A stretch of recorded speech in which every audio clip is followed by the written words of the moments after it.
அந்த வார்த்தையே அரசு மாத்திடுச்சு. ஆக்கிரமிப்பு இல்ல, எவிக்ஷன். ஆமா, வெளியேற்றம். ஆமா. சோ அது எப்படி புரிஞ்சுக்கிறது நம்ம இப்போ? ஏன் இது வார்த்தை மாற்றங்கள் எல்லாமே இந்த நகரத்தை அவங்க தீர்மானிச்சிட்டாங்க. நான் மீண்டும் மீண்டும் அதான் சொல்றேன். இந்த நகரம் நம்ம கையை விட்டு போயிட்டு இருக்கு.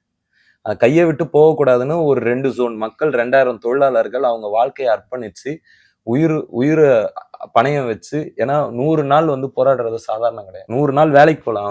அவன் யாருக்கிட்டையும் ஊதியம் வாங்காம போராடிட்டு இருக்கான். இந்த நகரத்தை எப்படியாவது நம்ம அரசு பொறுப்புல இருந்து விலகுது.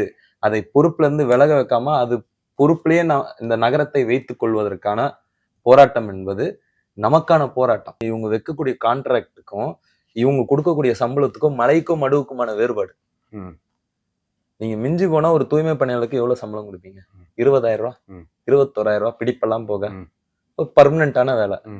அந்த சம்பளம் கிடைச்சதுன்னா அடுத்த தலைமுறை எப்படி மாறும்? ஆனா இதை கொடுக்காம ஒரு 500 கோடி 600 கோடி ஒருத்தனுக்கு கான்ட்ராக்ட் கொடுக்கறது என்பது அங்க இருக்கக்கூடிய அமைச்சர் பெருமக்கள் வர இது ஒரு லீகலைஸ்டு ஊழலுங்க. இது ஊழல்னே உங்களால கண்டுபிடிக்க முடியாது. திடீர்னு சேகர் பாபுவோட பையன் அதுல ஒரு ஒன் ஆஃப் த பார்ட்னரா இருப்பாரு. சேகர் பாபு இருக்க மாட்டாரு. இல்ல ஒண்ணு விட்ட தொத்தா பையன் வேணா ஒருத்தன் இருப்பான்.